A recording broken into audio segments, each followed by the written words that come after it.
Hello everyone, I am Brahmi Kapasia and you are most welcome to Wealthies YouTube channel. आज आपको complete knowledge मिलेगा ETF के बारे में। ईटीएफ होता क्या है, इसके बेनिफिट्स क्या है, ये वर्क कैसे करता है, ईटीएफ और म्यूचुअल फंड में डिफरेंस क्या है, ये सब जानने के लिए वीडियो एंड तक ज़रूर देखना।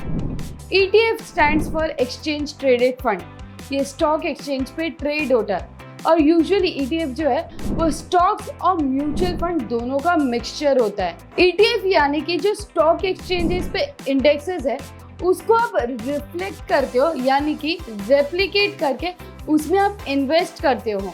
अब जो म्यूचुअल फंड्स होते हैं ना, वो यूजुअली जो बेंचमार्क इंडेक्स रहते हैं उसको आउट परफॉर्म करने का ट्राई करते हैं, यानी कि अल्फा रिटर्न्स देने का ट्राई करते हैं। जबकि ईटीएफ जो है वो सिंपली जो निफ्टी 50 है, सेंसेक्स 30, ये सब इंडेक्स को कॉपी करता है और उतना ही रिटर्न्स देने का ट्राई करता है।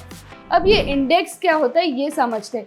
इंडेक्स यानी कि बास्केट ऑफ स्टॉक्स जो उसके सेक्टर को रिप्रेजेंट करता है, रिफ्लेक्ट करता है, जैसे कि Nifty 50, Sensex 30, Nifty pharma, Nifty IT, bank Nifty and so on. अब चेक पॉइंट्स क्या है जब आप ईटीएफ में इन्वेस्ट करते हो तब?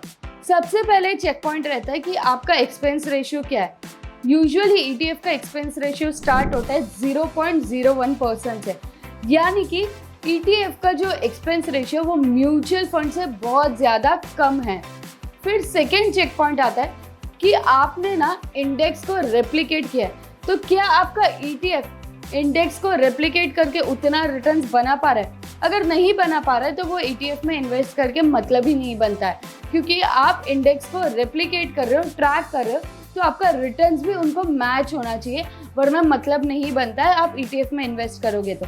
और थर्ड मोस्ट इम्पॉर्टेंट आता है कि लिक्विडिटी। म्यूचुअल फंड्स में ना डेली बाई सेल नहीं होता है, बट ईटीएफ्स में डेली बाइंग एंड सेलिंग होती है, डेली बेसिस पे स्टॉक एक्सचेंजेस पे। तो आप जब ईटीएफ्स बाई करते हो तो आपको देखना है कि क्या ये लिक्विडिटी है इसमें, मतलब कि आप बाई कर रहे हो बट जब आपको सेल करना है तब कोई है ही नहीं बाई करने के लिए, तो फिर आपका ऑर्डर्स एग्जीक्यूट नहीं होगा। तो ये बहुत ज़्यादा ज़रूरी है कि आप जो ईटीएफ में इन्वेस्ट कर रहे हो वो लिक्विड होना चाहिए, इलिक्विड नहीं होना चाहिए। ईटीएफ में 4 कैटेगरीज रहती है यूजुअली। एक होता है इक्विटी ईटीएफ, जहाँ पर आप इक्विटी इंडेक्सेस को ट्रैक करके उसमें इन्वेस्ट करते हो। सेकेंड आता है गोल्ड ईटीएफ, यानी कि जो इन्वेस्टर्स है वो अपने पोर्टफोलियो को डाइवर्सिफाई करके गोल्ड में भी इन्वेस्ट करना चाहते हैं। अब फिजिकल गोल्ड से अच्छा है कि गोल्ड ईटीएफ में आप इन्वेस्ट करो। अब गोल्ड ईटीएफ जो है वो सेम वैल्यू कैरी करता है एज 24 कैरेट फिजिकल गोल्ड। और यहाँ पे जैसे स्टॉक एक्सचेंज में आप स्टॉक्स को ट्रैक करते हो, आप स्टॉक्स को बाई सेल करते हो, वैसे ही आप गोल्ड ईटीएफ्स को ट्रेड कर सकते हो स्टॉक एक्सचेंजेस पे। फिर थर्ड आता है डेट ईटीएफ।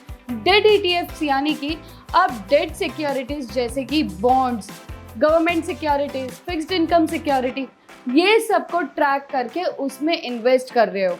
एंड फोर्थ आता है इंटरनेशनल ईटीएफ।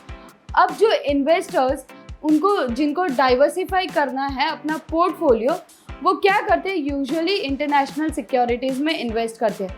तो उनके लिए इंटरनेशनल बेंचमार्क या फिर कंट्री स्पेसिफिक बेंचमार्क इंडेक्स जो रहते हैं उसमें इन्वेस्ट करना एक बेस्ट ऑप्शन रहता है, जो वो कर सकते हैं इंटरनेशनल ईटीएफ के थ्रू, जहाँ पे वो ग्लोबली या कोई इंडेक्स को पकड़ के वो अपना इन्वेस्टमेंट कर रहे हैं उसको ट्रैक करके, जैसे कि नैस्डैक हो गया, SGX हो गया, ये सबको वो ट्रैक करके उसमें वो इंडेक्स में वो इन्वेस्ट करते हैं। एज एन इन्वेस्टर हमें क्यों फोकस करना चाहिए ईटीएफ में इन्वेस्ट करने के लिए? क्योंकि जब हम म्यूचुअल फंड्स में इन्वेस्ट करते हैं तब हमें बहुत सारी चीज़ों पे फोकस करना पड़ता है, जैसे कि फंड मैनेजर्स का डिटेल्स, एएमसी का ट्रैक रिकॉर्ड, लॉन्ग टर्म में कितना परफॉर्म किया है, कितना रिटर्न्स दिया है पास्ट 1 ईयर में, पास्ट 3 ईयर्स में, पास्ट 5 ईयर्स में एंड सो ऑन। और जब हम म्यूचुअल फंड में इन्वेस्ट करते हैं तो हमें ये भी ट्रैक करना पड़ता है कि उनके जो पीयर्स है वो अच्छा परफॉर्म कर रहे हैं या फिर हमने जो म्यूचुअल फंड में इन्वेस्ट किया वो अच्छा परफॉर्म करते हैं। यानी कि यहाँ पे काफ़ी सारा आपको नॉलेज लगता है, चेक पॉइंट्स लगते हैं कि आपको क्या क्या देखना पड़ेगा म्यूचुअल फंड में इन्वेस्ट करते वक्त। बट जब आप ईटीएफ में इन्वेस्ट करते हो आप ब्लाइंडली कोई भी इंडेक्स को कॉपी कर रहे हो, यानी कि Nifty 50, Nifty IT, Nifty pharma, ये इंडेक्स को कॉपी कर रहे हो, यानी कि आप इंडस्ट्री वाइज, आप सेक्टर वाइज, इंडस्ट्री वाइज आप उसमें इन्वेस्ट कर रहे हो। अब जब आप सेक्टर वाइज या इंडस्ट्री वाइज इन्वेस्ट कर रहे हो तो आपको सिर्फ एक ही चीज़ का ध्यान रखना है कि आपका जो इंडेक्स है वो अच्छा परफॉर्म कर रहा है। बाकी आपको पीयर्स का ये सब का कोई नॉलेज लेना ज़रूरी नहीं होता है। इसलिए जो इन्वेस्टर्स है उनके लिए ETF ज़्यादा बेटर है as compare to mutual funds. जैसे कि हमने देखा ETFs में एक्सपेंस रेशियो बहुत कम रहता है as compare to mutual fund. But ये क्यों होता है? क्योंकि हम जब ETF खरीदते हैं हम डायरेक्टली NSE BSE यानी कि स्टॉक एक्सचेंजेस से खरीद रहे हैं। बट जो म्यूचुअल फंड रहते हैं वो हम यूजुअली AMC यानी कि म्यूचुअल फंड कंपनी से हम खरीदते हैं, और स्टॉक एक्सचेंजेस में हम लोग का एक्सपेंस रेशियो कम रहता है as compare to mutual fund. क्योंकि म्यूचुअल फंड में ना उनको वेरियस एक्सपेंसेस लगता है, जैसे कि administrative expenses, operating expenses, fund managers की सैलरी, ये सब जो एक्सपेंसेस लगता है वो हमारे पोर्टफोलियो से, हमारे इन्वेस्टमेंट से कट होता है, जिसको हम एक्सपेंस रेशियो बोलते हैं। तो यूजुअली म्यूचुअल फंड का एक्सपेंस रेशियो बहुत ज़्यादा रहता है एज़ कम्पेयर टू ETF, और इसीलिए इन्वेस्टर्स ट्राई करते हैं ETF में ज़्यादा पैसा इन्वेस्ट करने का as compare to mutual fund. अब क्योंकि यहाँ पे हम डायरेक्टली स्टॉक एक्सचेंजेस में बाई सेल कर रहे हैं तो हमारा रिस्क काफ़ी कम हो जाता है as compare to mutual fund, क्योंकि म्यूचुअल फंड में डिफ़ॉल्ट का प्रोबेबिलिटी ज़्यादा रहता है। दोनों में वॉलेटिलिटी तो रहेगी क्योंकि ये भी स्टॉक एक्सचेंज में इन्वेस्ट कर रहा है और यहाँ पे भी डायरेक्ट हम स्टॉक एक्सचेंज में इन्वेस्ट कर रहे हैं, तो probability of volatility and returns are same.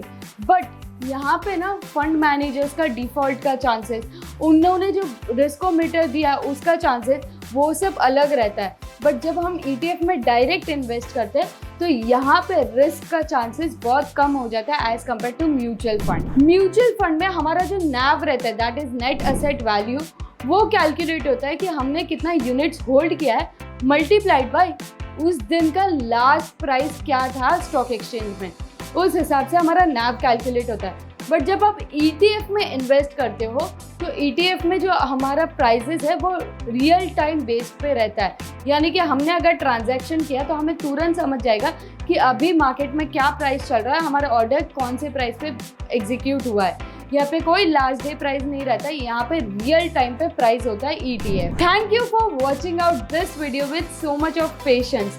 Knowledgeable लगा तो लाइक, शेयर और सब्सक्राइब जरूर करना। जब हेल्थ की बात आती है तब डॉक्टर की याद आती है, पर जब वेल्थ की बात आती है तब किसकी याद आती है? क्या आप फाइनेंशियल मार्केट में इंटरेस्ट रखते हो? क्या आप अनलिमिटेड अर्निंग पोटेंशियल वाला बिजनेस विद जीरो इन्वेस्टमेंट ढूंढ रहे हो? क्या आप CA, LIC agent, stock broker, banker या म्यूचुअल फंड डिस्ट्रीब्यूटर हो और आप अपने क्लाइंट्स की वेल्थ प्लानिंग करके अर्न करना चाहते हो, तो आप वेल्दी के वेल्थ पार्टनर बन सकते हो, जहां पर आपको 150 plus financial products, full training, full support और टाइमली पे आउट मिलेगा।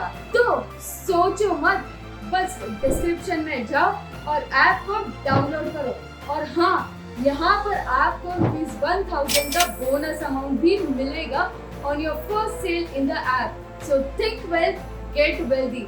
Thank you.